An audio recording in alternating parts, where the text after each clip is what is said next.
Boa tarde a todos e a todos que estão aqui presentes nesse nosso evento, o terceiro dia do... Boa tarde a todos e a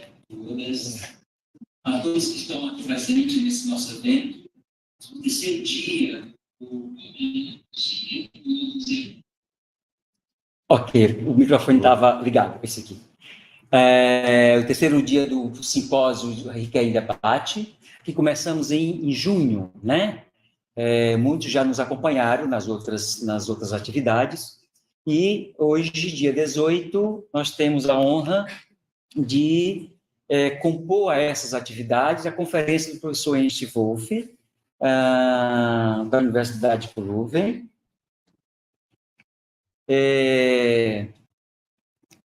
que vai proferir, né, uma sua palestra.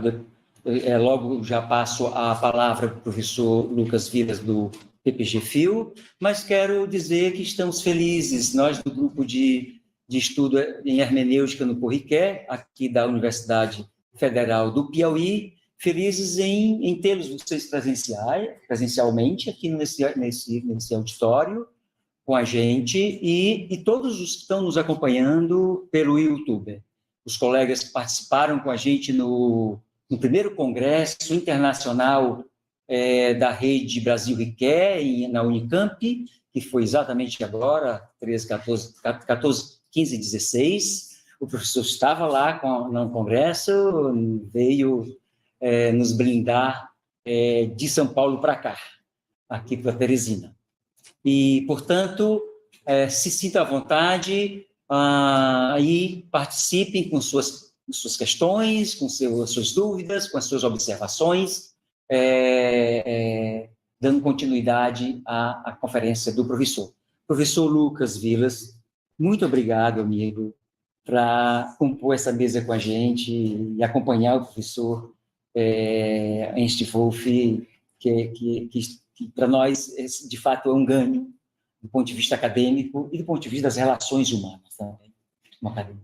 Agradecimento é todo meu, professor. Um prazer enorme ter essa oportunidade de conhecer e conviver com o professor Ernst Wolff e de estreitar esses laços. Boa tarde a todas e todos. Professor Ernst Wolff é professor catedrático do Instituto de Filosofia da Universidade Católica de Leuven, coordenador do Centro de Metafísica, Filosofia da Religião e Filosofia da Cultura e um dos editores da revista Dussel-Ricoeur. Recentemente, ele publicou 2 livros, Between Daily Routine and a Violent Protest e Ricoeur, Depuis de la Périphérie. O título da conferência que ele vai proferir hoje é Liberation, Philosophy versus Hermeneutics, the Dussel-Ricoeur Debate and its Contemporary Significance.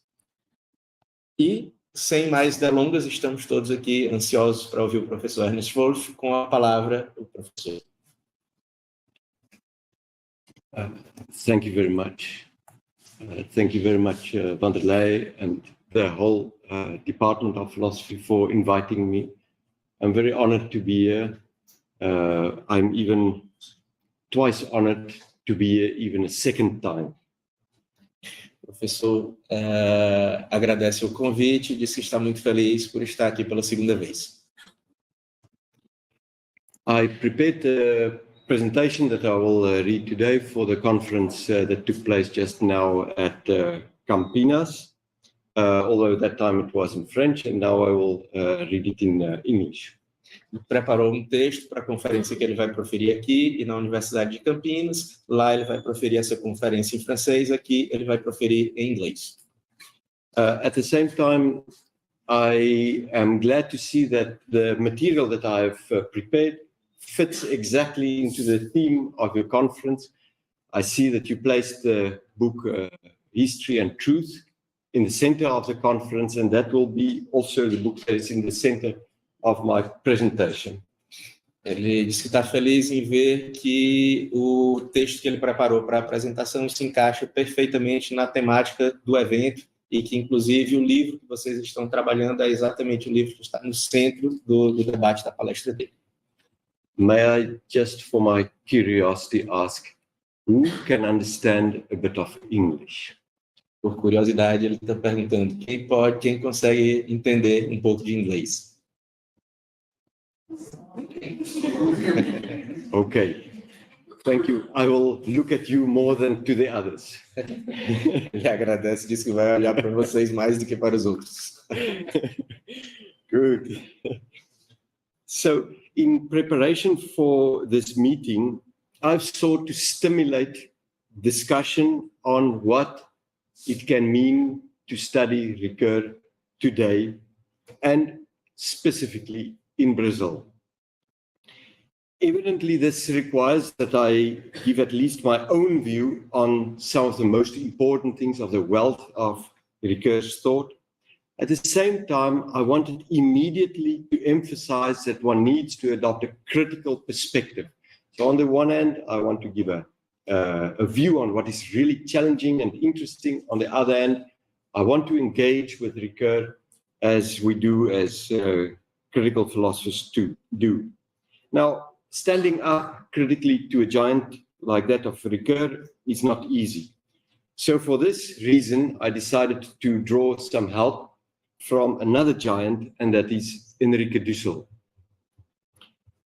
I do not know what the standing is that Dussel enjoys in Brazil today, but what I can tell you is that in South Africa, where I come from, the name of Enrique Dussel is synonymous with a philosophical effort in favor of the most downtrodden of all world societies. It is because I share this perspective and the spirit with Dussel that I want to take him as a measure and a guide in entering into the work of Ricoeur. Throughout my whole paper, I will simply assume that ultimately our philosophy should be oriented to the fate of those whom he calls collectively the poor. The choice for Dussel is not arbitrary. He studied under Ricoeur and read most of his books. He underwent some influence of Ricoeur and finally critically challenged it. It is true that I will in turn critically challenge Dussel, but it will turn out that this does not in any way invalidate the general thrust of his philosophy of liberation. It only serves our purpose of profiling Ricoeur's thought and opening a view on future work on his oeuvre, and I hereby challenge all of you to continue this work on reading Ricoeur.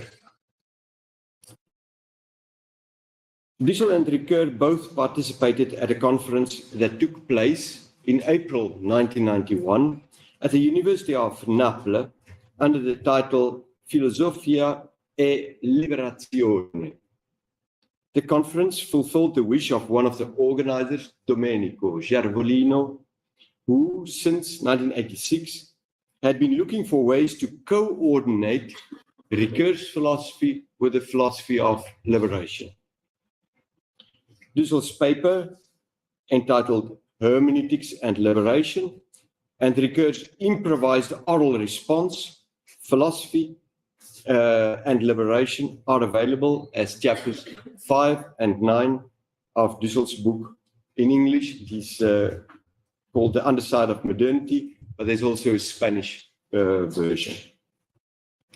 In my presentation today, I will mainly focus on Dussel's his initial paper that he read in Ricoeur's presence in Naples, 1991.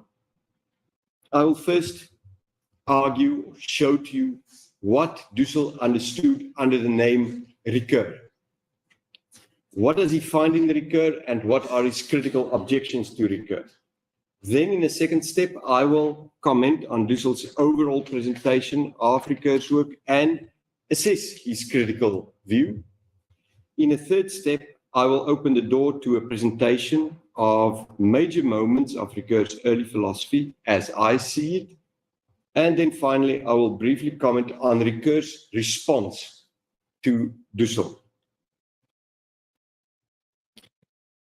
Dussel's attempt to set up this encounter consists in following step by step the thought of Paul Ricoeur, whom we know through being his avid reader.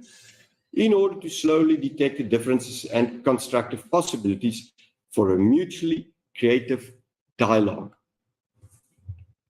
Correspondingly, the first two sections of Dussel's paper provide an overview of Ricoeur's work and an overview of how Dussel received it up to 1969.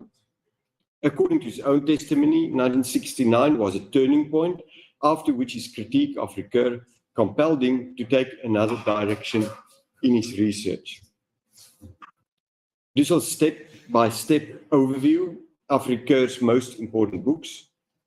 Dussel's overview presents Ricoeur's most important books from the project of the Philosophy of the Will in the 1940s up to the then recently published book Oneself as Another. This is a very good way to start a discussion. Dussel captures significant aspects of Ricoeur's work, and this reflects to a very high degree Ricoeur's own view of his work, as you can find in a number of texts of Ricoeur. However, the unaware reader may miss how Dussel already prepares the terrain for a real confrontation. Let me consider a few points. Instead of asking what motivates Ricoeur's early project of a philosophy of the will, Dussel rather emphasizes that it is only in the second part, La symbolique du mal, that the phenomenological hermeneutics of the definitive Ricoeur erupts. In Dussel's reading, what precedes the 1960 book is marginal. Hermeneutics is a real core of Ricoeurian philosophy. One needs only to ponder the fact that Ricoeur later did write a hermeneutics of human capabilities to conclude that there is nothing evident in calling the symbolism of evil in 1991 the eruption of the definitive Ricoeur.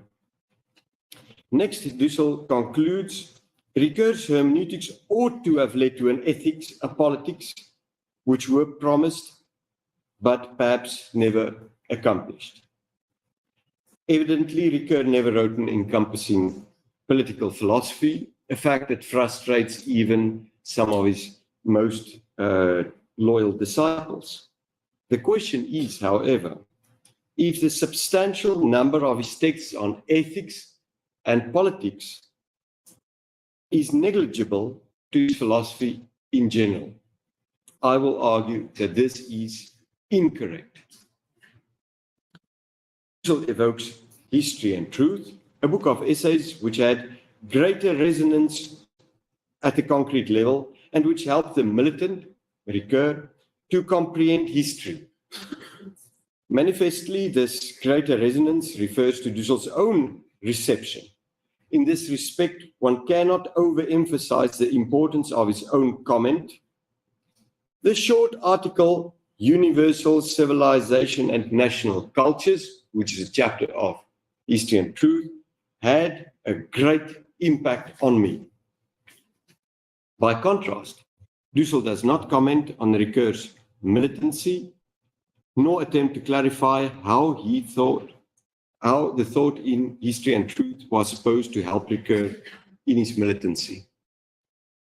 Again, correctly, Dussel underscores the importance of mimesis for Ricoeur's time and narrative, and sees it reflected in the 1986 volume of essays From Text to Action, which, as Dussel says, concludes with an opening up toward ideological, utopian, and political questions. However, Dussel reduces the model of mimetic figuration, configuration, refiguration to the relation between text and reader, downplaying the way in which Ricoeur turned this to action. What should one then know about Ricoeur's hermeneutics of human capabilities in oneself as another? Well, according to Dussel, at the end, the ethics of conviction and the politics of responsibility, always promised and suggested, are never developed, much less than in economics, which was not even attempted. The subject, soi-même, of a narrative never arrives at its clarification as a subject of transforming political action, ethically liberating, but instead provides us with immense hermeneutical material for the description of the identity of cultures, still at a popular level, for intercultural dialogue. Dussel is right that one finds here no economics. In fact, he himself cites Ricoeur's explanation that he simply didn't have the competence to deal with that question. He's also right that this book is not intended as a political philosophy. Ricoeur explicitly says this in the book. However, anybody who has ever read the book can only marvel at what Dussel took from it. The coordination of ethics and morality in a philosophy of practically wise, responsible action in relation to close by others and in politics form the culmination of the first 9 studies of the book, where it is carefully worked out in 3 chapters. Very different from Dussel's never developed and never arrives. While I agree with Dussel that one could use the book to sharpen a description of cultural phenomena, this is certainly not a theme of the book, and neither is intercultural dialogue. In fact, it is one of the evident weaknesses of Ricoeur's book that, while being a general philosophical anthropology, cultural phenomena of non-European regions receive so little attention in it. In short, if Dussel's picture of Ricoeur's work is correct, then one can hardly imagine what could have motivated Jacques Volino to organize a meeting between Dussel and Ricoeur. Dussel's Ricoeur simply has nothing to offer a thinking of liberation. In the second section of his 1991 essay, Dussel pens another narrative, that of its own reception of Ricoeur's work. Let us listen to his intellectual biography. Dussel's sensitivity for the misery of the poor dates from his early childhood experiences. His university experiences already drew him to the idea of developing a Latin American philosophy in which the plight of such people would be central. During his research stay in France from 1961, he attended Ricoeur's lectures and started studying attentively the symbolism of evil. The outcome? My project of Latin American philosophizing was transformed to its foundation. Arguably, the core of Ricoeur's impact on Dussel is articulated in the idea that Dussel explains as follows. Every civilization has a meaning, though said meaning is diffused, inconsistent, and it may be difficult to make out. The entire system organizes itself around an ethical, mythical nucleus, which structures the ultimate intentional contents of a group, and which may be discovered by the hermeneutics of fundamental myths of a community. A civilization has a meaning, it is captured in an ethical, mythical nucleus, and one can use hermeneutics to excavate it.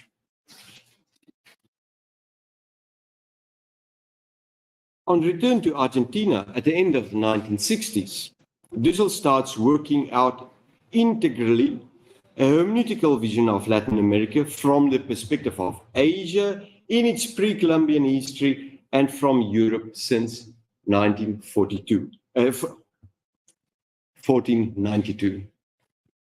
Yet something was going wrong.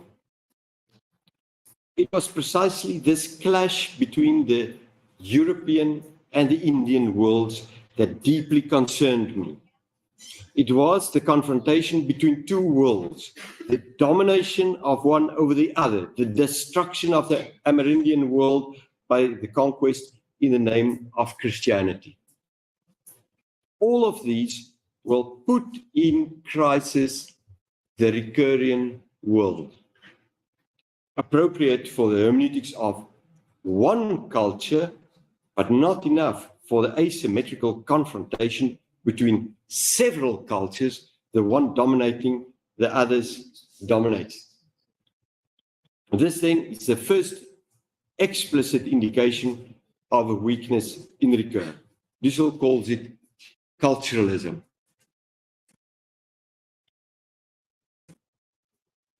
To Dussel, this discovery of the crisis of the Ricoeurian world in 1961 is contemporaneous to his change from a quest for a Latin American philosophy into a quest for a philosophy of liberation. The next section in his paper describes this turn and simultaneously points to a second reason why Dussel henceforth had to demarcate his thought clearly from that of Ricoeur. Ricoeur's hermeneutics remains true to the subject of modernity, modernity being the logic and events of domination that characterize the past and present fate of people in Latin America. It is Levinas who helped Dussel to see this and to articulate his turn against Ricoeur. Why Levinas? Because the originary experience of liberation philosophy consists in discovering the massive fact of domination, of the constitution of a subjectivity as lord of other subjectivity at the world level, at the national level, at the erotic level, at the pedagogical level, at the religious level. The original experience lived by all Latin Americans is best indicated by the category autrui, another person as other, as poor. The core issue here is not the diverse forms of misery. The point is a combination of this fact of misery with a category that gives best expression to this fact as originary to Latin, to liberation philosophy. And that category is autrui, the other, written as it should with a capital letter to emphasize its metaphysical import. As long as Dussel had been thinking with Ricoeur, is the implication, his thought remained true to a harmful trinity: subjectivity, modernity, domination, where each term implies the other. The major quality of Levinas was to have made this clear to Dussel. To schematize, Ricoeur remains modern under the empire of soi-même, oneself, as origin. Levinas allows us to localize the autrui, the other, as radical origin of the affirmation of oneself. Once this Levinasian insight gained, Dussel could elaborate on it for years to come, albeit then sometimes with the help of other authors. The 2 points of critique reinforce each other mutually. Culturalism reflects not only a blindness to power dissymmetries between dominating and dominated cultures, but it implicates blindness to all forms of domination. A culture dominated by another, a class by another, a country by another, a sex by another. In the background, hermeneutical phenomenology, that is Ricoeur, places the subject as a reader before a text. Now, with the help of Levinas, liberation philosophy discovers a person in hunger before a no bread, or an illiterate before a non-text. This is a damning critique of Ricoeur as a philosopher who by implication offers no resistance to any form of social, political, and economic domination, blinded by such violence by naive fixation on texts. If ever there is to come a dialogue with such a world-foreign individual, one would first have to teach him the ABC. Sir, Dussel says implicitly, Somewhere outside of your library, there are hungry people in real life. From this basis, Dussel turns his attention to his third objection to Ricoeur's philosophy, namely that it lacks philosophical economics. I skip part of the text and I will come back to this point a bit later. I go to point number 5 of the text. Passar para o ponto 5 do texto. Ele vai saltar uma parte e depois vai retornar. Okay. Let us now look closer at how Dussel set up the debate and assess the 3 points of critique.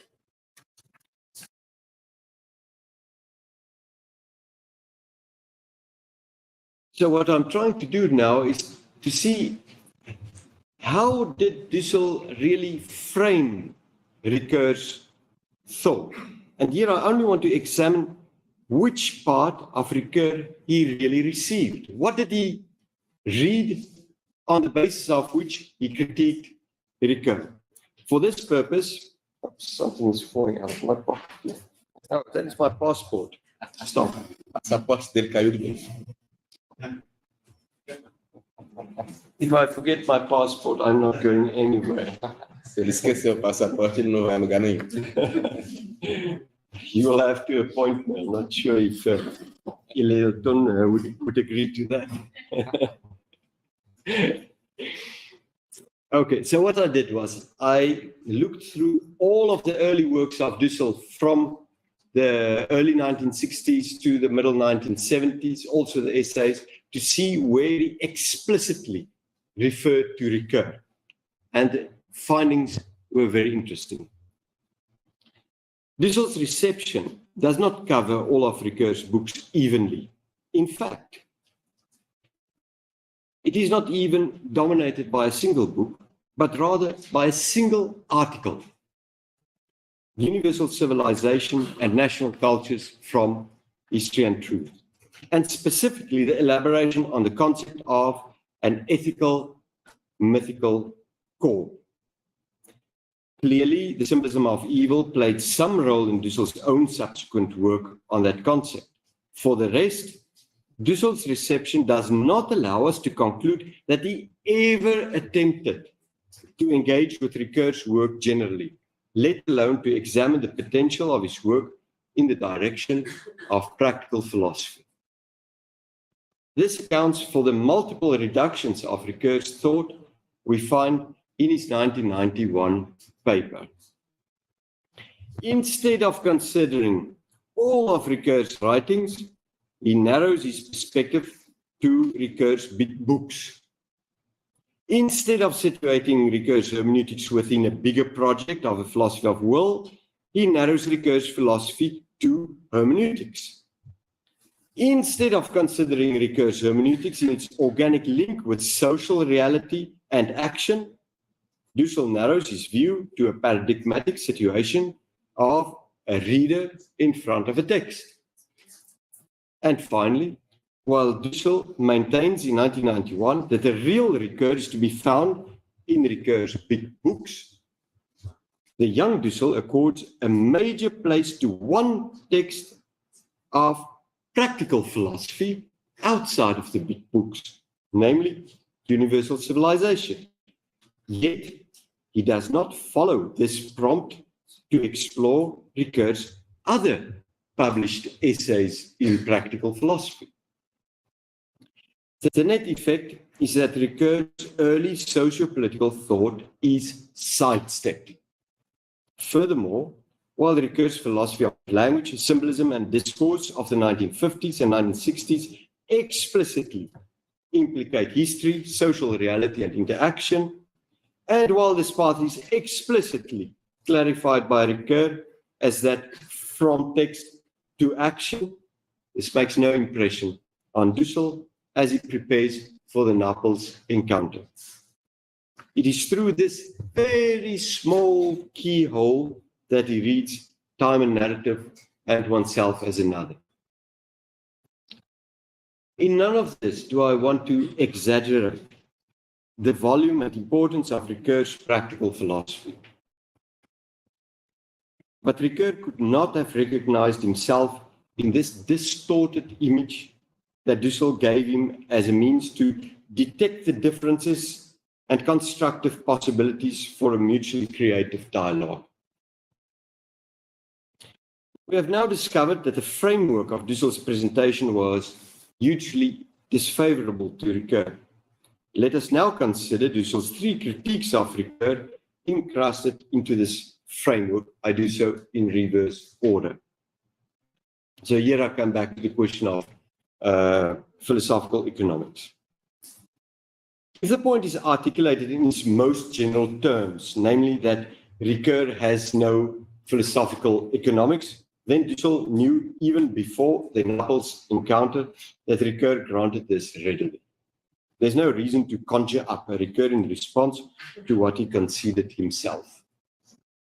However, looking at what Dussel summarized during this encounter as the major points of its own philosophical economics, 3 points of relativization are still in order. Ricoeur repeatedly marked out the place of such a philosophical reflection on economy in his work, and this over many decades. The second point Dussel underscores is the harmful effect of unequal power relations in relations of production and consumption. Such harmful dissymmetries is discussed throughout Ricoeur's thought on social reality. Third, labor is a core reference in Dussel's philosophy of economics. It refers to the ideal networks of collaboration which is not reducible to exploitative instrumental degradation of others. With this in mind, Ricoeur's hermeneutics of human capabilities, the capabilities for labor, goes a long way to clarify the anthropological underpinnings of the act of labor. Thus, Ricoeur's philosophy is not resistant to elaboration on the relations of production and the real exploitation that often accompanies it. Arguably, a more useful question to ask is the following. What can the philosophy that Ricoeur did write contribute to the broadest progressive philosophical program in agreement with Dussel's concerns? According to Dussel's second critique, Ricoeur's understanding of the self neglects the other and thereby remains true to the modern understanding of the self, which is the origin of modernization, the very process of global capitalism and Eurocentric conquest and domination. Levinas made this clear to Dussel. I cite him again. Ricoeur remains modern under the empire of swamming oneself as origin. Levinas allows us to localize the other as radical origin of the affirmation of oneself. Let us, for the sake of convenience, assume that Dussel's characterization of the subject of Ricoeur's philosophy is correct. Let us merely ascertain what is really at stake. To do so, consider a passage from Dussel's article of 1964, Chrétienté Latino-Américaine. I can later explain to you why this essay is so important. Here, Dussel is evidently still in close agreement with Ricoeur and thus with his paradigm of self-affirmation. It is in agreement with this paradigm that Dussel articulated his real concern, which turned out to be the major problem of all his work, including the philosophy of liberation. Listen to Dussel. It is at this precise moment that, thanks to mass information, we become aware of the state of poverty, misery, and injustice into which capitalism, not only national, but above all, global capitalism, has plunged us. Latin America is one of the areas of the world where underdevelopment is a necessary consequence of an institutionalized and stable imbalance. This imbalance being the work of the industrialized countries, North America, Europe, and Russia, for example. This realization is irreversible. I need to say that I agree with Dussel. One may quarrel about the best philosophical approach to this problem complex, but there is no reason to accuse the young Dussel of a lack of awareness of the major issues, nor of a lack of motivation to use his intellectual means to respond to it. But if that is the case, what was it then that Levinas helped Dussel see, to which he was previously blind? Elsewhere, in The Underside of Modernity, Dussel explains, Levinas awakened us from the closed ontological dream. In other words, the real deficiency was not what the young Dussel or Ricoeur thought, but the register in which they thought, namely ontology. Subjectivity, thought in ontological terms, smothered the radical originality or alterity, leaving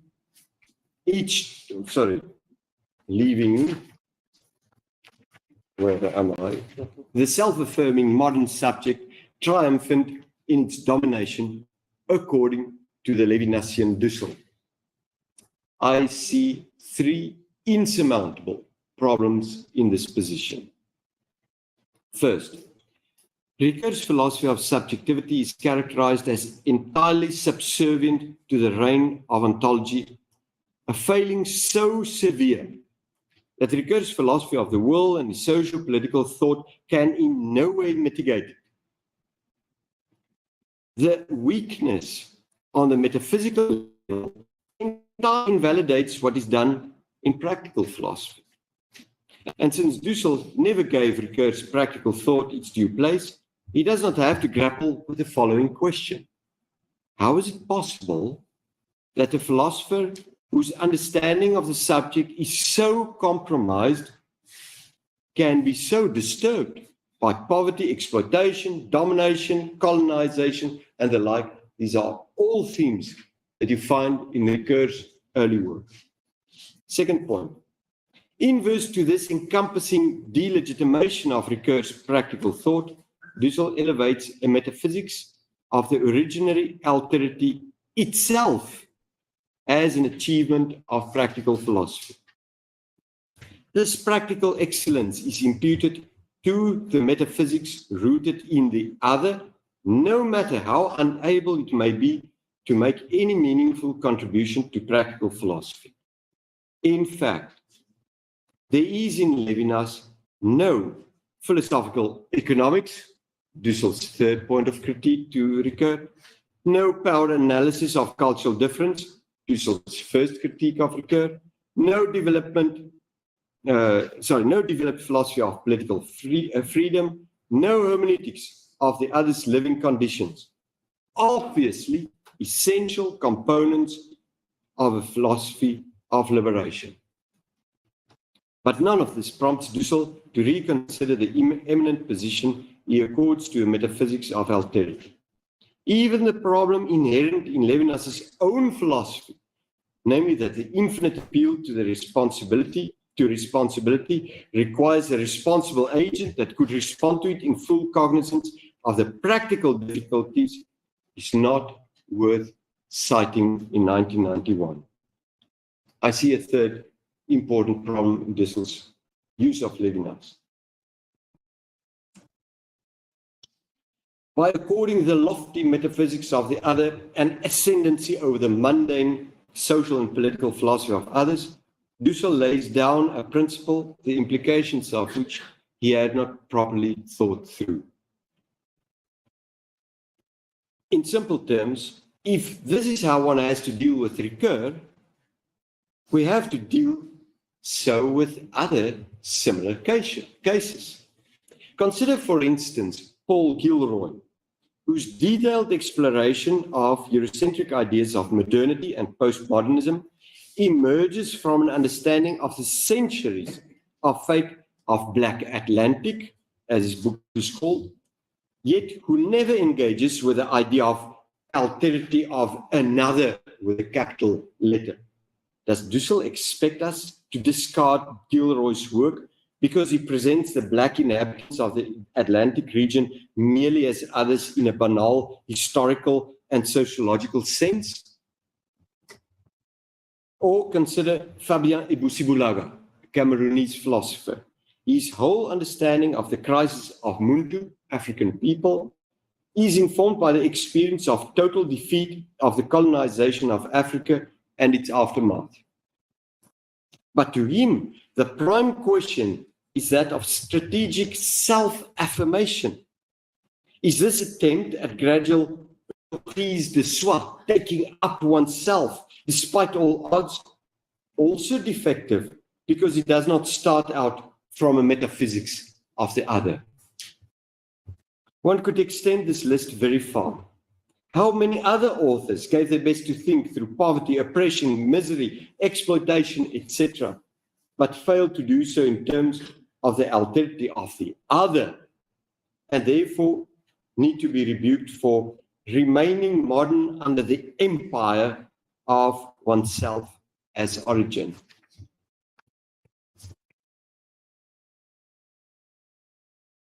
Assessing the validity of Dussel's critique of domination-blind culturalism, the first point, would require very extensive study. Here I will limit myself to a few observations, taking as key reference that text which stood in the center of all of Dussel's reception of Ricoeur, namely universal civilization. Ricoeur delivered this paper not in a sky of timeless abstract thought, but in Rabat in Morocco in 1960. That is, the year in which the biggest part of colonial Africa passed into independency. Ricoeur attempts to outline a number of salient problems faced by the people of both newly independent countries and the others. Part of that analysis is an exploration of what he calls world culture or civilization. As much as world culture is fed by elements of European provenance, European culture is not universal civilization. According to Ricoeur, world civilization in principle belongs to nobody. It gradually spreads over the planet. Its components, science, technology, politics, economics, and everyday culture, are rife with ambiguities. Or, as Ricoeur says, it has a double meaning, Keep in mind that his hermeneutics of that period is conceived as a hermeneutics of symbols, where symbols are defined as entities with a double meaning. This is the problem Ricoeur focuses on in that essay. Furthermore, although different sections of humanity are placed differently in relation to the spread of world civilization, it poses a similar threat to all, which consists in the annihilation of the creative core of valuation of every culture, that is the ethico-mythical nucleus. Ricoeur's understanding of national culture is complex. Evidently, it is important for him that there is a great divergent plurality of cultures and that they are not to be reduced to an ensemble of folkloric curiosities. This is particularly clear when he speaks about the colonized, those who have questioned the illusory European primacy in world civilization. These people were not faced with only one threat, colonial oppression. They also had to face the spread of world culture, a process Ricoeur names modernization. This creates an enormous conundrum, which Ricoeur articulates as follows.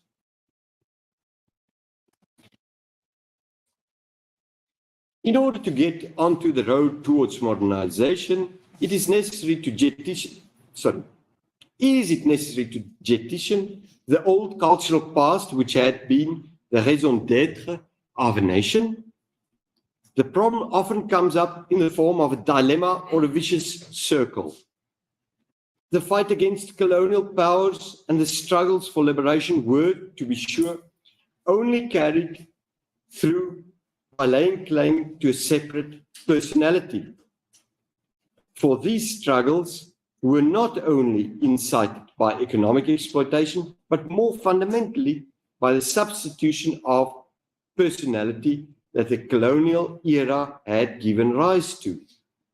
Hence, it was first necessary to unearth this profound personality and to replant it in its past in order to nurture national revendication. Whence the paradox. On the one hand, people have to root themselves in the soil of their past, forge a national spirit, and unfold this spiritual and cultural revendication before the colonialist personality.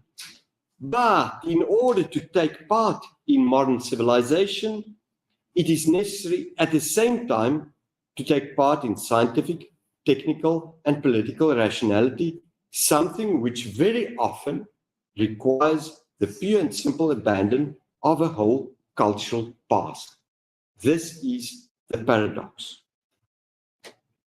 Do I have to count the number of phenomena related to power asymmetries between people of different cultures evoked in this passage? Colonization, dissimilar effects of modernization, struggles for decolonization, economic exploitation, construction of a national identity for resistance. If culturalism, that point of critique of Dussel, is a view on human cultures which focuses only on analyzing one culture in oblivion of the relations of domination within and between cultures, then universal civilization, that essay which is the core of Dussel's reception, is not an exemplar of culturalism.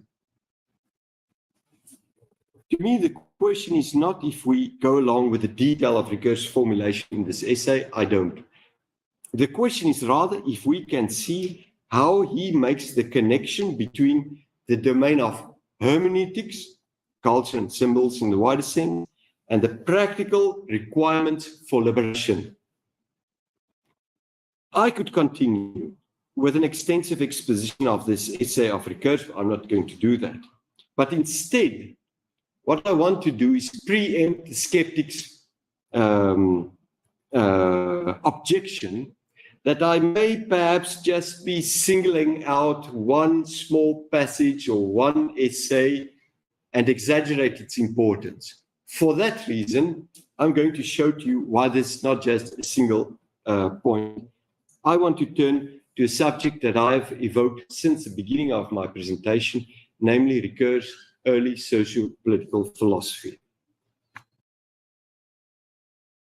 I will not give you an encompassing view of it all, but I would like to summarize a few of the key findings from my book, Lire Ricoeur depuis la périphérie, which was focused on these questions within the context of decolonization in Africa.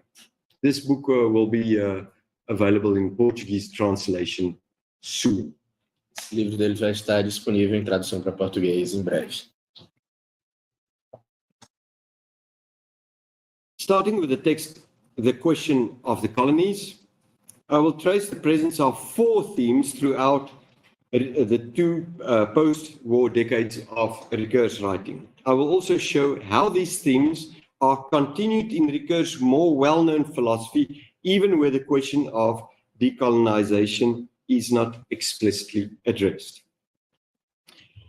In his explosive 1947 pamphlet, The Question of the Colonies, Ricoeur offered a scathing and merciless critique of colonization.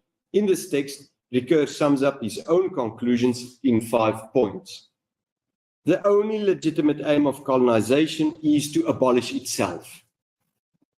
The original fault of colonization is the act of violence perpetrated by the colonizing powers. The demand for freedom by the colonized has greater moral weight than the alleged civilizing mission of the colonizers. The major vice of the French in their colonies is racism, and an appropriate policy must be found to deal with the burgeoning national consciousness in the colonies. One can read this little text for its intrinsic value, but I thought it worthwhile also to pursue a number of questions that arise from it. If one follows the answers that Ricoeur proposes to these questions in the course of his early work, one hears his wish for a plural world in which diverse people meet otherwise than through the clash of conquest and domination. This phrase comes again from the essay Universal Civilization and National Cultures, which Dussel appreciated so much. So I designate these four questions that I've derived from the question of the colonies by the terms responsibility, political action, historical contextualization, and hermeneutics as an ethics. Responsibility. How does Ricoeur philosophically clarify the responsibility of French citizens for colonialism? Well, Ricoeur began to reflect on retrospective responsibility or guilt at the end of the 1940s in a debate with Karl Jaspers, the author of a book on the question of German guilt. Ricoeur never stopped working on this problem. We find it, for example, in the notion of guilt in courts of law, in The Just, or in the tenacious problem of forgiveness addressed in Memory, History, Forgetting. Next, the admission of guilt requires that one acts to make reparation for one's wrongs. That is, that one assumes prospective responsibility. In what follows, we'll see how Ricoeur worked on the problem in a concrete way, but much later his reflection on the agent of responsibility crowns the hermeneutics of human capabilities in oneself as another. Finally, the principle according to which Ricoeur attributes retrospective responsibility and justifies prospective responsibility is the capacity of people to exercise their freedom.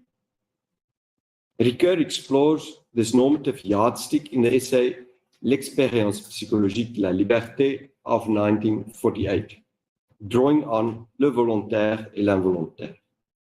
Among the many extensions of this philosophical anthropology, I'm thinking in particular of the hermeneutics of the acting and suffering human being, again, oneself as another. For me, decapacitation through suffering remains the anthropological basis of any denunciation of violence. Let us now turn to the political level and consider how to tackle the practical challenge of decolonization. If colonization is illegitimate, what kind of politics should be adopted to work towards decolonization? Well, liberation through violence has become a pressing theme for Ricoeur, as we can see in the 1949 essay, Nonviolent Man and His Presence to History. The question that arises here is the following. Faced with the overwhelming expansion of violence in society and between societies, how can we still hope that non-violence has a role to play? In seeking an answer, Ricoeur draws inspiration from Gandhi's non-violent anti-colonial strategies. His solution is that a real response to violence requires two types of agent. The realistic strategist, who may even be an agent of progressive violence, and the non-violent agent, who shows the way to the first agent through strategically chosen and morally oriented symbolic acts. This pattern can be seen again as late as the Course of Recognition, 2004, where states of peace are never proposed as an alternative to struggles for recognition, but only as normative guides for those struggles. Still on the subject of political action, according to Ricoeur, modernity was born of the discovery of human plurality and the difficult juxtaposition of contradictory value systems that this implies. In other words, modernity was born with the onset of globalization. Colonization, in effect, suppressed this awareness, but with decolonization, plurality becomes the major issue that it has always been for the inhabitants of all countries. This has several implications from geopolitics. I take all of these points from Ricoeur's own writings. The ideological force of the two great blocs, America and the Soviet Union, attempted to mask once again the awareness of human plurality and draw the whole world into their bipolar simplification. At the same time, the unresolved violence of democratic countries, external colonial violence, but also the violence of their internal social problems, undermined their status as a viable option in the eyes of people living under other regimes. The Bandung Conference supported Ricoeur in his plea for a pluralist world order, which did not prevent the philosopher from recognizing the ambiguity of nationalism as a mobilizer for liberation. Fourthly, decolonization remains, according to Ricoeur, an unfinished project hampered by risks like paternalism, complicity, neocolonialism, and so on. These socio-political concerns can be traced again in two major bodies of Ricoeur's work, in his philosophy of history and in his hermeneutics. So I turn to these in turn. The entire preceding discussion presupposes the ability to contextualize historical events, identify trends, and assess their effects on people's lives. These elements open up the great question of a philosophy of history. In his philosophy of history, Ricoeur attempts to find an intermediary position which consists of identifying in the course of events a certain number of more or less long, more or less significant fibers of intelligibility.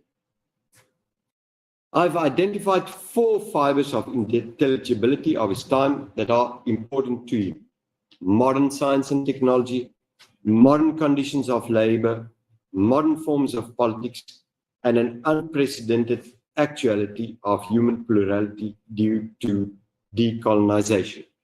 Very interestingly, Ricoeur doesn't care about something like secularization. You will read that very often in Ricoeur studies. He is obsessed with secularization. It's not a theme for him. Chamando a atenção que o Ricoeur não se preocupa com o tema da secularização, surpreendentemente nesse contexto. Thank you. Ricoeur's reflection on history thus serves above all to clarify action. This is spectacularly confirmed when time and narrative culminates in a chapter devoted to initiative. That is, the possibility of finding through action a real mediation between the space of historically lived experiences and the horizon of expectations in view of which we act. By continuing to follow the path mapped out by socio-political problems, we can encounter hermeneutics at the moments when it emerges in Ricoeur's work, and for the most part, even before he uses the term hermeneutics for his own work.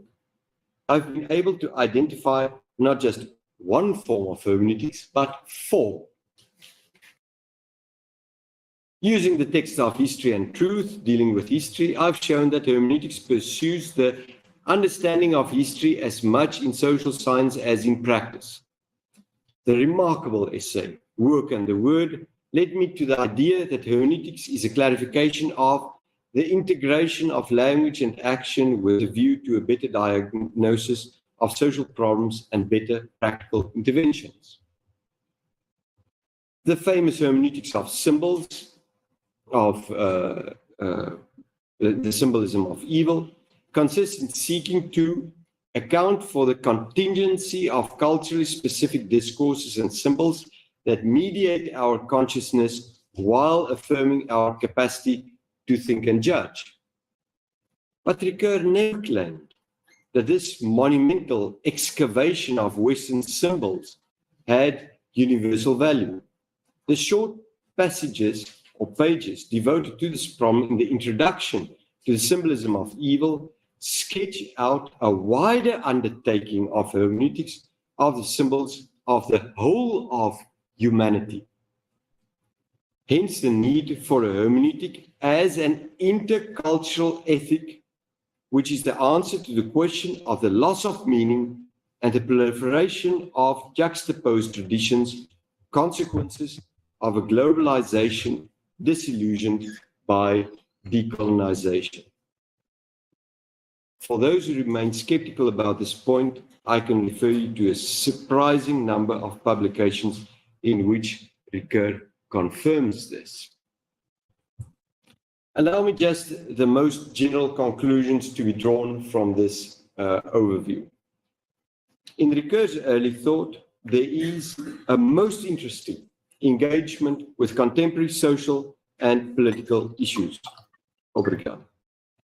While Ricoeur did not work out the link between his work and such issues and his better known philosophy, it is not difficult to identify how his philosophy responds to such issues and how even in his last philosophical work we can see extensions of it. Considering this aspect of his thought, it is impossible to deny that he received considerable impetus for his thought, not from evil as some kind of a vague, gloomy notion, but as the harm experienced by the victims of war and colonization, of exploitation and torture, of racism and modernization, or, if you want to capture this in one single term from Dussel's vocabulary, the fate of the poor. Having established this view on Ricoeur's early socio-political thought and its impact on his philosophical development, I now want to turn back to the Naples Conference and look at Ricoeur's reply to Dussel. This is the last section.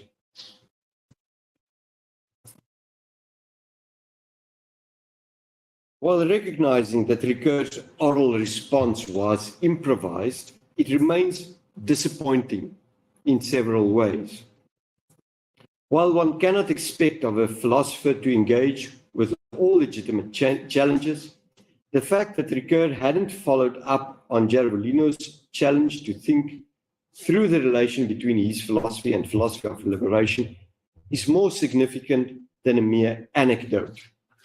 My point is that Ricoeur's background in colonial and post-independence geopolitical issues, his own attempts to integrate hermeneutics into practical philosophy, his own insistence on the paradigmatic challenge of global plurality, and the merits of Gerolino's proposition of a dialogue ought to have impressed on him the significance of the question. Besides, by the 1990s, there were enough of Dussel's texts available in French and English translation to form a good idea of what his philosophy of liberation was about. The very least one can say is that Ricoeur severely misjudged the significance of the encounter with Dussel. Nevertheless, I would like to argue that Ricoeur's response to Dussel contains an important pointer for one possible future utilization of his philosophy for socio-political philosophy and significant support for the kind of reappropriation of Ricoeur that I want to advocate here. Let us follow Ricoeur's argument in the inverse order. I start at the end. He concludes by saying to Dussel, I readily admit that these figures of alterity and these figures of the other culminate in the moment of alterity where the other is the poor. It is here that I meet and listen to the philosophies and theologies of liberation, of which figures of alterity and of the other is the poor, the culmination. The poor evokes the extreme form of a whole range of alterities which one easily recognizes as taken from Ricoeur's book, Oneself as Another. The alterity of corporeity, of other humans, of moral conscience, each of which could be thought either in more reciprocal terms or more dissymmetrical terms. And the alterity of other humans is sometimes the close by others, sometimes the everybody of social relations, as we know it from studies 7 to 9, from Oneself as Another. If one wants to think about the poor, of the victims of history, the hermeneutics of acting and suffering humans lends itself for a complex framework to clarify our thought. This framework is not only descriptive, but also ethical, according to Ricoeur. But each of the forms of human existence that is evoked in this way, self and other, everyday interaction, institutional coexistence, have a history and a future. More precisely, they all emerge out of a space of experience and opens into a horizon of expectation.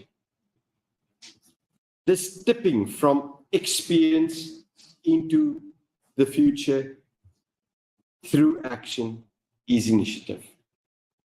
But whoever wants to gain clarification about initiative in the spirit of an ethic directed at others of whom the poor serves as ultimate form is confronted with this tragic opacity of the future.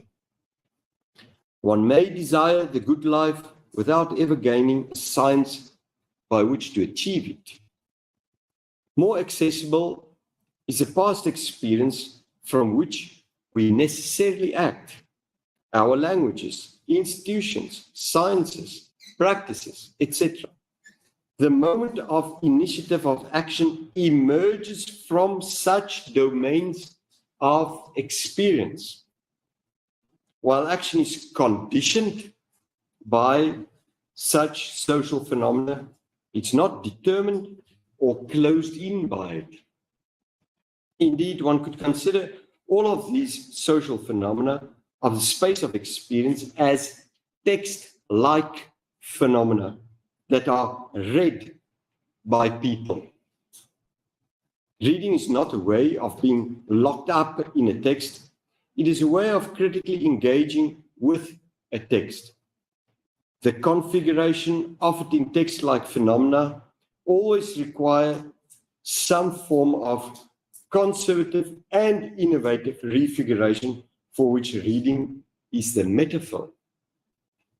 Thus, while it is very useful to study text-like phenomena, to come to a better understanding of them, from the practical perspective, what is more significant is the movement from text, the space of experience, to action, that is initiative. Here I have rendered merely one page of Ricoeur, but one couldn't miss that it is a summary of 30 years of his work, presented as philosophical clarification of how we are situated in a world in which our action ultimately has to respond to the plight of the poor. This is how Ricoeur presents it to us. One could also say that it presents the much less ostensibly engaged philosophical writings of these years in agreement with the thrust of his early socio-political thought. This is not the only Ricoeur, but it is the Ricoeur to which I wanted to draw your attention and on which I encourage you to continue your research. I conclude. The worst conclusion to draw from all of the above would be that Ricoeur came out of it as a winner after all. I think one has to take Ricoeur very literally when he concluded his response to Dussel by commenting on the poor as figure of all of the destitute. It is here that I meet and listen to the philosophies and theologies of liberation. Nothing of what I have said invalidates the philosophical quest of Dussel to think through the causes of oppression and the possibilities of liberation. And nothing is truer to the spirit of Ricoeurian philosophy than to start working only after serious listening. I thank you.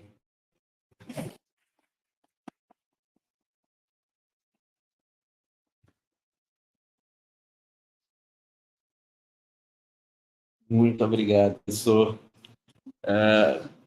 Então, professor Lei, creio que agora a gente abre para perguntas e intervenções. Se alguém quiser fazer qualquer pergunta, a cadeirinha das perguntas está facultada. Quem for fazer pergunta, só se dirigir a essa cadeira. O microfone que está ao nosso lado. E pode fazer pergunta na hospitalidade linguística, pode fazer em francês, em inglês, em espanhol, em português também. Olha, aqui a professora Alexandrina para fazer nossa tradução para o francês, se precisar.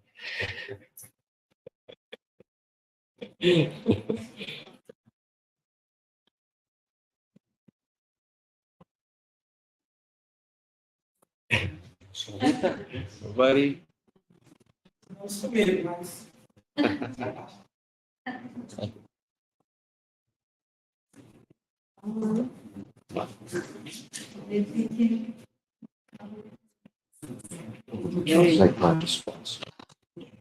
Parabéns, professor, pelo texto. Congratulations for the test. Thank you. Não entendi muito, mas entendi algumas coisas, eu acho. Don't understood everything, but understood half. Foi uma leitura lenta, bem lenta. Professor, o texto ele incomoda. Para quem é riqueriano. For the Ricoeur study. E essa parte da leitura do Dussel. Ricoeur permanece fiel ao tema da modernidade. Yes, if in the lecture of Dussel, if Ricoeur remains relies on the paradigm of modernity. E nesse recorte do outro, do si mesmo e do outro, ele permanece fiel à modernidade. Minha questão seria o que pensar, então, quais elementos eu poderia pensar que estão no Ricoeur, mas que rompem com essa modernidade, tendo em vista que é um filósofo que escreve e que consegue fazer a transição do século XX para o século XXI, ainda escrevendo. Então, fico me perguntando, será que não há, ou se há, claro, quais seriam esses elementos para me pensar algo que não seja mais moderno? He wants to know which elements we can in Ricoeur's philosophy that can disrupt with the modern paradigm.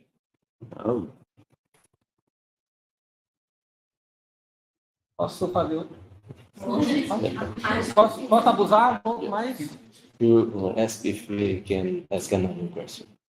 Yes. Yes? O sinal com relação à globalização, a temática da globalização, o Alson deixou bem claro que o Ricoeur não aprofundou. Na verdade, nem entrou, né?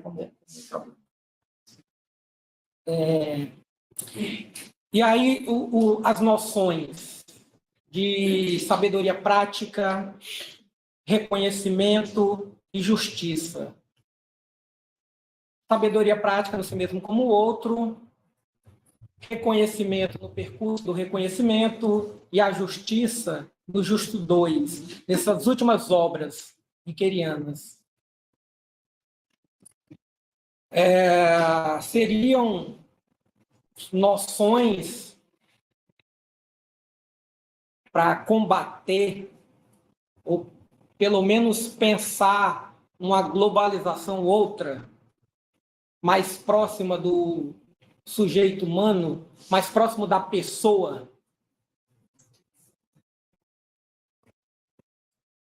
Yes, if the notions of practical wisdom, recognition, and justice would be useful to think another way of globalization, a more human way of globalization. Muito obrigado. Thank you. Yes, it's my pleasure. If you are excited to listen to my response, you can just imagine how excited am I to see what I'm going to respond to. Se você estiver empolgado em ouvir a resposta dele, você não imagina como ele também está empolgado em te responder. These are very good and very, very deep and difficult questions. Perguntas muito profundas. I start with the question of modernity. One does well to distinguish at least two different kinds of discourse on the modern. Preciso distinguir dois tipos de discurso sobre a modernidade. One is really a philosophical question about what is the nature of subjectivity, the basis of our epistemology, and things like that. É o que é efetivamente a base da subjetividade, da epistemologia e do conhecimento.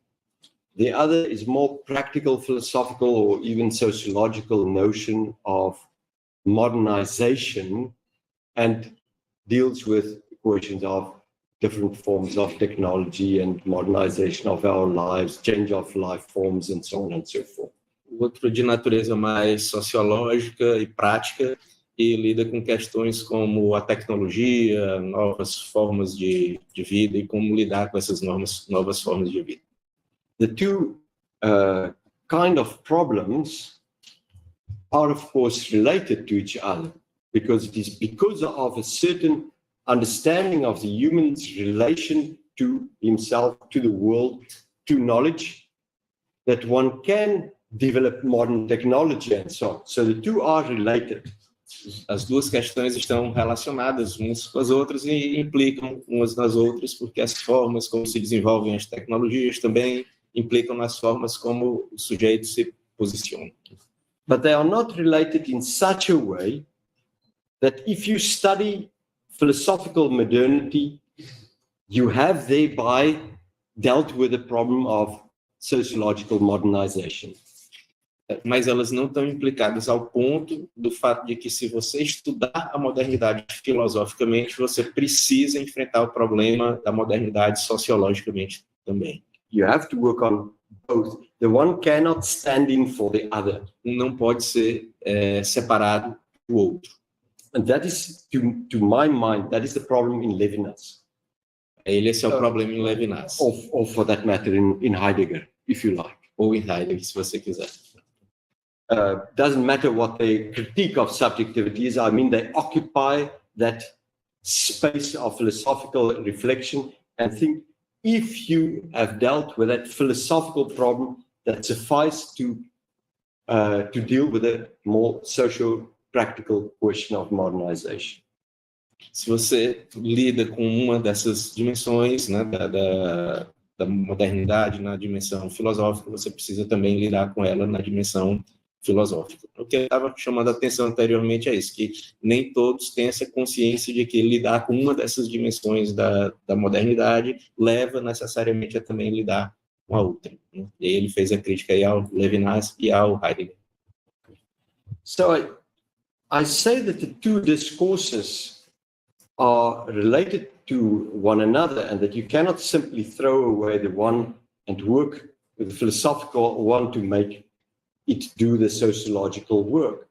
The question is, to me, if you are working in practical philosophy, do you really need a philosophy of subjectivity in the philosophical sense and the theory of modernity in the philosophical sense? A pergunta para ele é: se nós estamos lidando no terreno da filosofia prática, nós realmente precisamos de uma filosofia do sujeito, da subjetividade? And I can tell you very easily what my response is. I don't know yet. Ele diz claramente que a resposta dele é que ele não sabe ainda. Yes. Because on the one hand, as a philosopher, I tend to think that the most radical form of thinking, also of practical and sociological matters, is found in our philosophy of a more metaphysical or ontological level. Por lado, a dimensão dessa filosofia prática também pode ser encontrada em alguma quantidade na forma como se pensa a filosofia metafisicamente. On the other hand, I've done the study. I see that, well, Ricoeur, if it is true that he remains still, let's say, true to a modern form of subjectivity, thus a modern view of modernity too, I mean, of its own time, how is it possible that he identified so accurately a number of the most important pressing socio-political issues of his time? Como é possível, nessa perspectiva, identificar uma série de problemas sociais e políticos também ao mesmo tempo? Or you can formulate this with another example. People say, yes, colonization is the outcome of the modern subjectivity. Você pode formular isso de outra maneira. As pessoas dizem que a colonização é a base de formação da subjetividade moderna. It may be true. Pode ser verdade. But decolonization and the abolition of slavery is also coming out of the same kind of subjectivity. How is that possible? A decolonização e o fim da abolição da escravidão também são, no mesmo sentido, fatores importantes para essa formação da subjetividade, né? E como isso pode ser possível? So I agree with you that here is a real problem of disruption, and the disruption goes in the first place to philosophy. The question is, what is the real value of ontological or metaphysical examination of subjectivity, of Dasein, of the experience of a subject, and so on? Se concorda com você que há uma certa disrupção aí, e ele se pergunta qual é a importância dessa análise metafísica ou ontológica do sujeito, do Dasein. If you ask the young Ricoeur, what is there to disrupt modernity, like you asked me? Se você perguntar para o jovem Ricoeur o que seria romper com a modernidade, como você perguntou a ele, then he doesn't start by going to Descartes and Fichte and so on. He starts by reading the newspaper and studies of sociology and psychology of labor and things like that. Eu diria para você não começar lendo Descartes, Fichte, mas começar lendo os jornais e a sociologia, a filosofia do trabalho.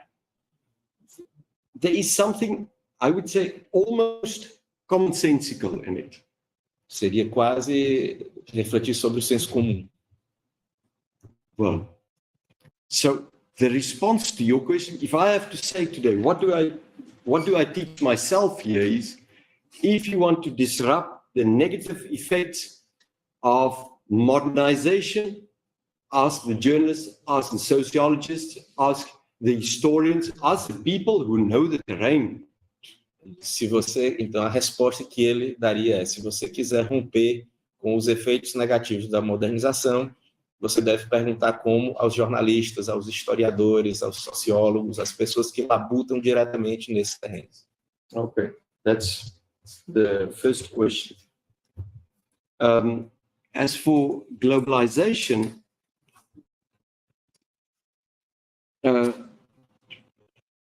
to make it simple, I will speak for Ricoeur. I mean, I don't want to create the impression that I'm here to be a Ricoeur disciple, but if I have to speak about the whole of globalization, it will be a bit... Sobre a globalização, ele disse que vai tentar falar a partir de Ricoeur, mas não quer passar a impressão de que ele seja um discípulo de Ricoeur autorizado a falar em nome dele. So the interesting thing is I looked in a French historical dictionary for the word mondialisation. And the first occurrence it gave me was 1953. And in Ricoeur's work, I could find it in 1951. It's very early in trying to speak about mondialisation. Ele chamou a atenção dele que o termo mundialização nos dicionários de francês seja tão recente, a primeira ocorrência dele seja por volta de 1921 a 1923. He doesn't work out the theme in much detail, but there's enough to put together to see what he has in mind. Globalization for him means that event through which people become aware that we live in a world where there are others who do not think like us, and there's no arbiter above us. Globalização para ele, para o Ricoeur, significa as pessoas tomarem consciência de que nós vivemos num mundo onde várias pessoas pensam diferente, não há uma moldura global que nos amolde a todos, nos abarque a todos. That is one of the major points of reference in Ricoeur's political thought, but also in his hermeneutics. It is the idea that the world is filled with people who have to find a way to communicate without the meta-language, and that is where hermeneutics comes in. Esse é um ponto central da filosofia política e da hermenêutica em Ricoeur, é que as pessoas muito diferentes vivem em um mundo e elas precisam encontrar uma forma de se comunicar sem que exista uma metalinguagem capaz de dar conta disso tudo. To be quite honest, there are, of course, a whole series of ways to deal with the uncomfortable realization that we don't all agree about everything. É preciso partir dessa premissa de que nós não vamos concordar sobre todas as coisas. There are, for instance, violent ways. Colonization is a nice one, because you just go, what are those Indians doing? I mean, it's very strange. You just colonize them, impose a view of life, and so on. And the problem of differences is solved, descriptively spoken. Né? Colonização é um bom exemplo disso. Né? O colonizador olha para os índios e pensa o que é que eles estão fazendo, que coisa esquisita. Né? E a forma de solucionar isso é impondo violentamente um ponto de vista, como se fosse o ponto de vista adequado, e o problema da comunicação está resolvido, né? Pela imposição de um ponto sobre o outro. That holds for old school, old-time colonization, it holds for American imperialism, it holds for Russian imperialism, it holds for Chinese economic imperialism. It's the same model. Reduce the plurality to what is the same as what I have here. O mesmo modelo se aplica não só à colonização, mas ao imperialismo americano, ao imperialismo russo, ao modelo econômico chinês e todas essas formas de tentativa de imposição de um ponto de vista singular. Okay, we all know that there's a possibility. The question is, how many alternatives are there? Are there real alternatives? A pergunta é: que alternativas nós temos a isso? E se realmente há alternativas? Quais?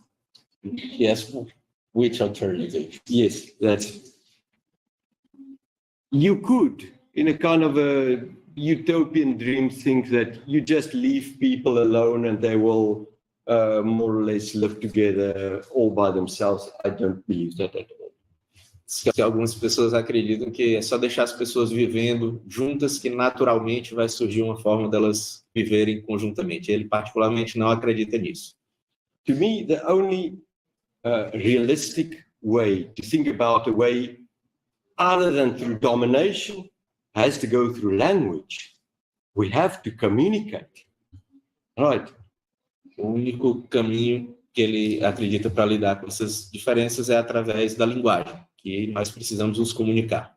Now, I know that many people at this point jump immediately for something like a dialogue between civilizations and things like that. I think that is too quick. Algumas pessoas querem pular direto para a ideia de um diálogo entre as diferentes civilizações, mas ele acha que esse salto é muito rápido.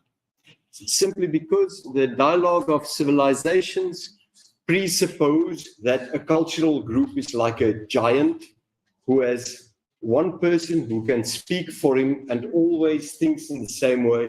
It's a kind of an essential strategy very often. Esse discurso do diálogo entre civilizações parte da premissa de que uma civilização é como um grande gigante que fala em nome de um grupo homogêneo, né? E que esses grandes gigantes poderiam dialogar entre si, e isso desprezaria as particularidades, né, daquelas civilizações. Which other alternative remains? Well, those are forms of translation, recognition, dialogue, debate, mutual study, all of those kind of linguistic mediations. A alternativa que resta são essas várias formas de mediação linguística, como a tradução, o diálogo, o reconhecimento. I'm not naive enough to think that one effectively solves all problems by just speaking, as if the whole world is made like a kind of a conference setup. Ele não está querendo dizer que todos os problemas podem ser resolvidos só conversando, né? Que nem todo mundo vai poder resolver os problemas só conversando, como se o mundo fosse uma grande sala de conferências. At the same time, I'm not so cynical to think that all forms of dialogue are so infiltrated by power dynamics that we can never achieve some form of recognition or communication. Ao mesmo tempo, ele não é cínico ao ponto de achar que todas as formas de diálogo estão necessariamente tão impregnadas de estruturas de poder que não seja possível que as pessoas se reconheçam no diálogo. That would be the introduction to my response. Essa seria a introdução à resposta dele. Obrigado. Peço perdão pela tradução, traição. Sempre há uma traição na tradução, mas a gente tenta. Mais alguma pergunta, mais alguma questão?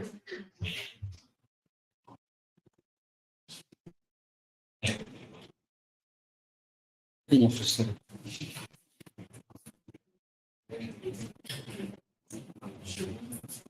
Observar?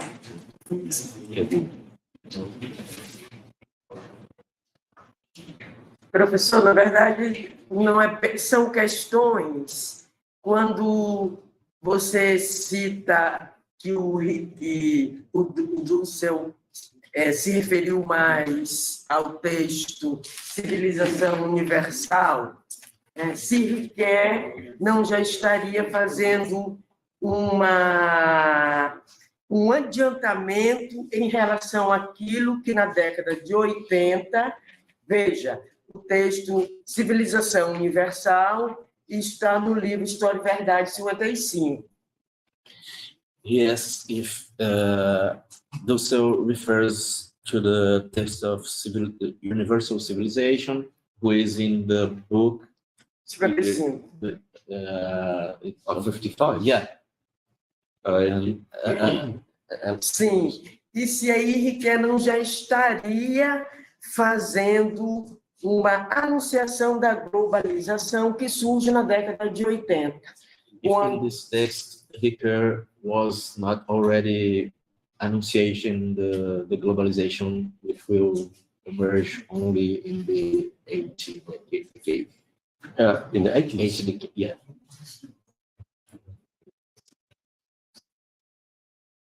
A outra questão seria o seguinte, né? Quando Ricoeur se reporta ao cogito quebrado, ele não estaria sendo um antimoderno? If Ricoeur wouldn't be in an anti-modern when he refers to an broken cogito. Yeah. Two questions. The first one is if Ricoeur was enunciating the globalization in his text of 50s, and the other one if Ricoeur was being an anti-modern when he talks about an broken cogito. Okay. Thank you.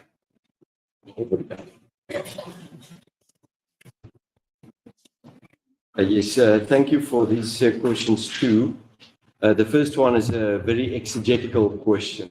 So, History and Truth is an interesting book in Ricoeur's oeuvre because it is the only one that was edited more than once. In fact, it was edited 3 times. 1955, 1964, 65, and 1967. This text of Ricoeur's Universal Civilization and National Cultures was not in the first edition. It appeared in a journal called Confluence in 1960, the first time, then a little bit longer version in Esprit, 1961, and it was then published in the second edition of Histoire et Vérité. Esse texto, História e Verdade, é um texto curioso do Ricoeur, porque ele foi publicado em 3 edições diferentes. E o texto Civilização Universal não está, ele foi publicado em 55, depois ele teve uma segunda versão em 64 e uma terceira versão em 67. E o texto Civilização Universal não estava na versão original de 55. Ele vai aparecer pela primeira vez, pelo menos nessa edição de História e Verdade, em 64. As for anticipating the globalization of the 1980s, I'm a bit reluctant to say it in that way. I'll tell you how I would approach it. Sobre ele antecipar a globalização, já nesse texto, ele é um pouco relutante em relação a essa hipótese, e ele vai explicar agora por quê. First of all, I would try to identify exactly how Ricoeur understood globalization at the moment when he wrote that essay, and it's a very important moment in 1960, that point where it seems like the phenomenon of colonization is simply imploding. Primeiro, ele quer situar como o Ricoeur pensa esse termo globalização em 95, né, a partir dessa ideia de uma colonização que está implodindo. Since he writes at that stage, and I think his assessment of the situation is correct, I think that the text has relevance far beyond the mere date when it was written. I think Ricoeur had a clear view on what was really happening there. Ele acha que o texto tem uma amplitude maior do que o período em que ele estava sendo escrito, porque Ricoeur tinha uma clara visão do que estava acontecendo. So, as far as that is concerned, I would say, yes, there's a lot of what Ricoeur writes in 1960 that is relevant for the 1980s, or that applies to the 1980s. Sim, há muito do que o Ricoeur escreveu na década de 60 que é relevante para o que ele escreveria depois, na década de 90. But there are a number of dimensions of globalization as we know it that he could not foresee. For instance, the end of the Cold War, the rise of the neoliberal paradigm, the rise of international trade, the forms of integration, like, for instance, through illness, SIDA, and a host of things that, of course, he could not see. Mas, apesar disso, não seria possível imaginar que ele pudesse prever o que hoje nós chamamos de globalização, porque ainda não haviam eclodido o fim da Guerra Fria, o Cold War, the Cold War, rise of neoliberal economics, international trade, liberalismo, international trade, mercado AIDS, internacional e uma série de outros fatores. and so on. So my general way to approach this would be to say, let us see how far stretches the validity of the argument, but for the rest, I don't take Ricoeur's text as a kind of truth forever, but I do what he does. I go and read the contemporary studies of sociology, of political science, to get myself updated on what is happening around me. Então, seria importante observar os textos contemporâneos.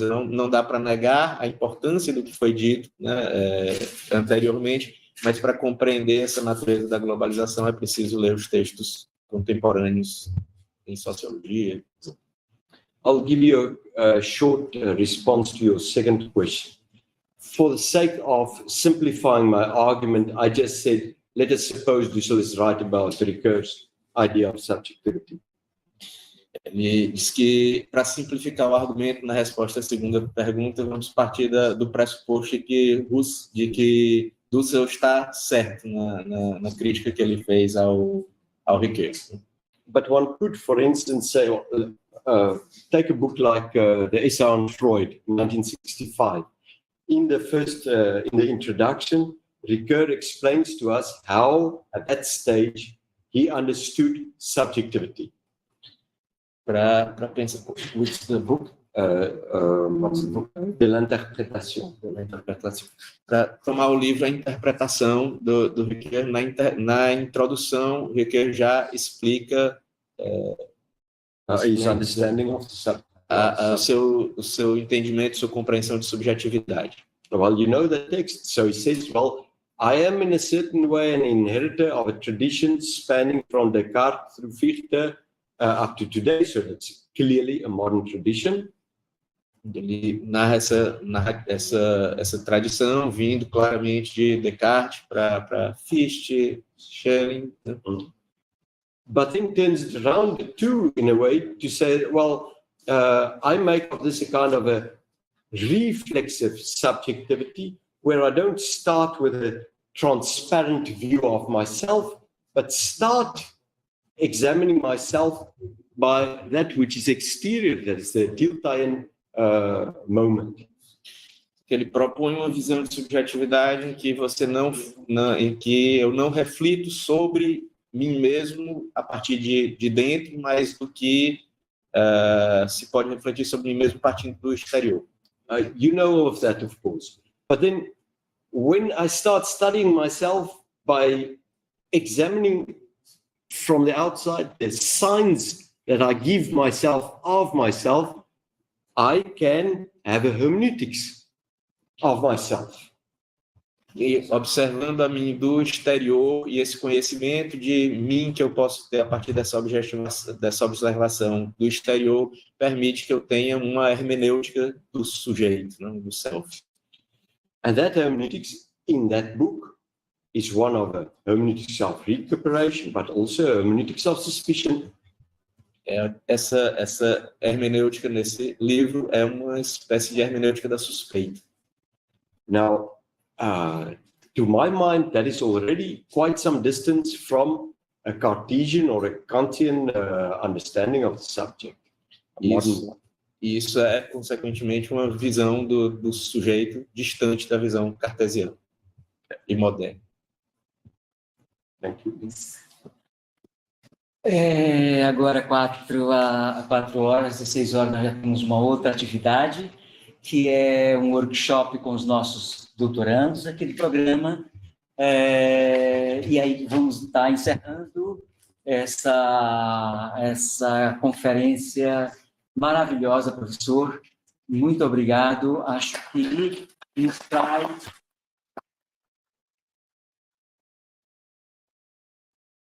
muitos elementos reflexivos para que a gente aprofunde nos nossos estudos.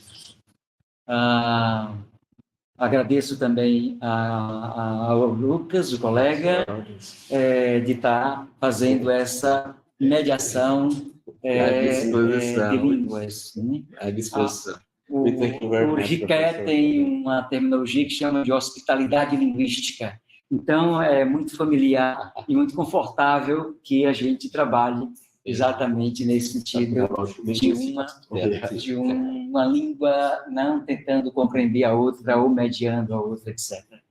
Pessoal, boa tarde, os que estiveram todos aqui, boa tarde, muito obrigado. A gente convida para que vocês continuem, os que tiverem bastante desejo, a conhecer as nossas pesquisas. Nós vamos compartilhar também aqui nesse mesmo local, logo daqui uns 10 minutos, né, Thalita? Uns 10, 15 minutos, a gente vai fazer o nosso workshop.